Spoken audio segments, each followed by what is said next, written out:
Episode 2, Corner to Corner, Season 1 of our first ever vlog. Today we're going to talk a little bit about why did we even start Corner to Corner, what's this all about?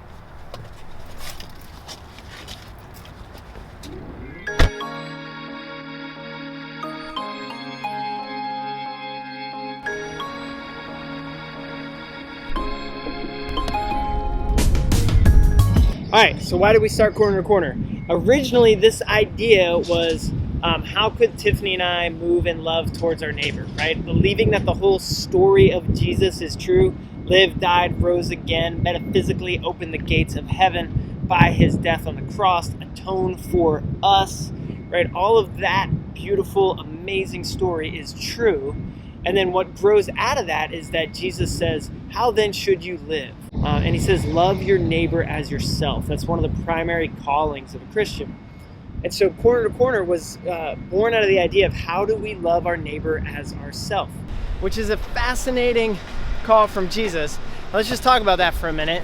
On some level, he's not saying don't love yourself, right? He's saying the way you love yourself, that's good. That circle of love you're drawing around you and your family, you should do that. However, the challenge is you're drawing that circle too small, right? You shouldn't just care about your own kids. You should care about your neighbor's kids. You shouldn't just care about your own economic future. You should care about your neighbor's economic future.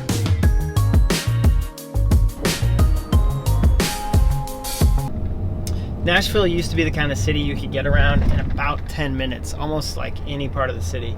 At this point, it's moved into like a 35-minute city.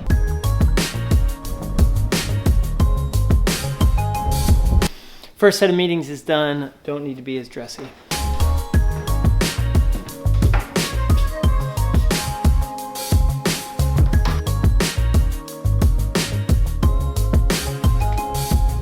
Ready to go.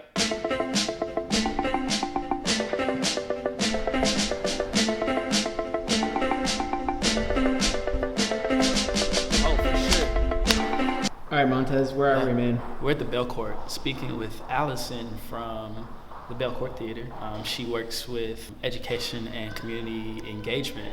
And she's going to be talking to us about how possibly Script to Screen from Corner to Corner can partner with the Bell Court on hopefully getting the students' movie premiere to be hosted here at the Bell Court. Which would be incredible. Which would be so crazy dope and incredible. Yeah, fingers crossed.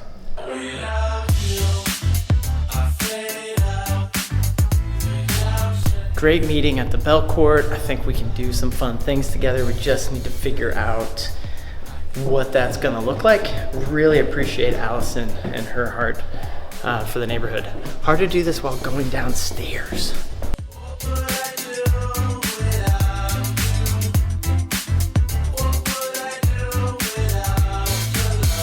Locked out of his house. Mm-hmm. He has no key. He locked it in this morning. I already called her. She didn't answer. I'll text her. Okay.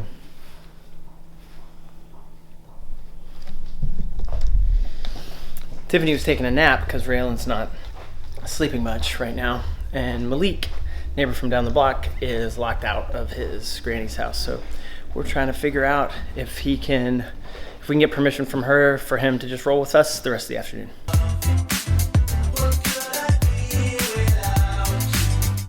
So we started Corner to Corner because we wanted to extend the call to follow Christ and love our neighbor as self with a community of friends and family who are on the journey with us. Not because we think that there's some extra special call for like professional Christians. No.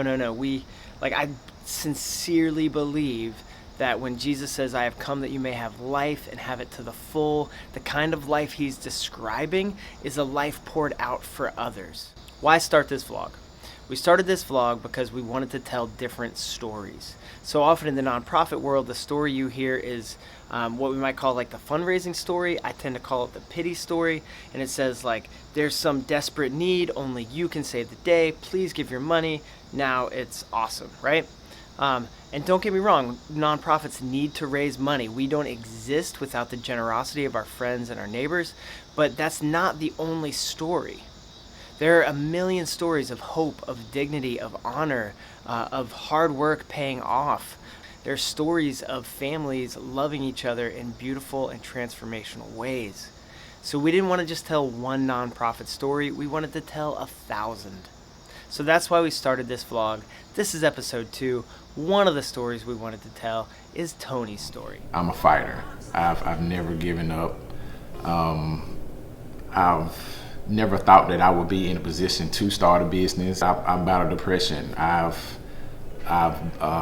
overcome an addiction. I've overcame losing a daughter. I had another child daughter. She passed away of cancer at 18 months. So I could have easily given up and just said, you know what, I don't want to do anything anymore, but I didn't. I'm still fighting to this day. And so if you want to understand me, you have to understand some of the things that I went through and some of the things that I endured.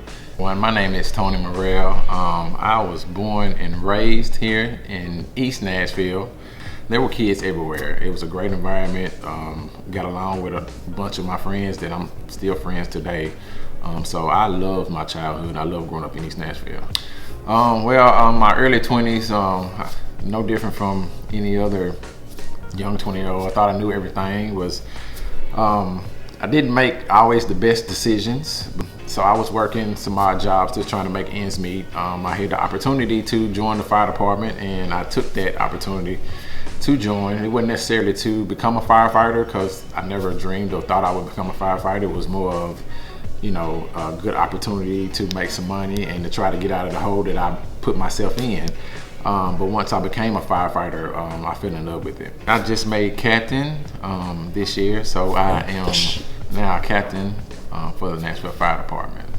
My favorite part of becoming a firefighter, it's a job that humbles you. You get to see a lot of things that don't make the news. You get to see a lot of things that's heartbreaking, but it keeps me grounded, keeps me humbled, and keeps me appreciative of the things that I have obtained and the health and everything that I have now. Me, the thing that I do is I pray. I pray a lot. I pray a lot more than I would if I did not have this job, because sometimes that's really the only thing that we can do. For half my life, I struggled. I struggled with depression. I struggle with anxiety. I struggle with those negative thoughts that, you know, we all have. I'm a very hard on myself. I really didn't start a business and say, hey, I want to make a lot of money. It had anything to do with money. It had to do with, I felt like I didn't have a purpose in life, and I wanted to make a purpose. And I decided to start a business that I can say, hey, I've done something with my life, so I can show my kids, hey, you can do something with your life.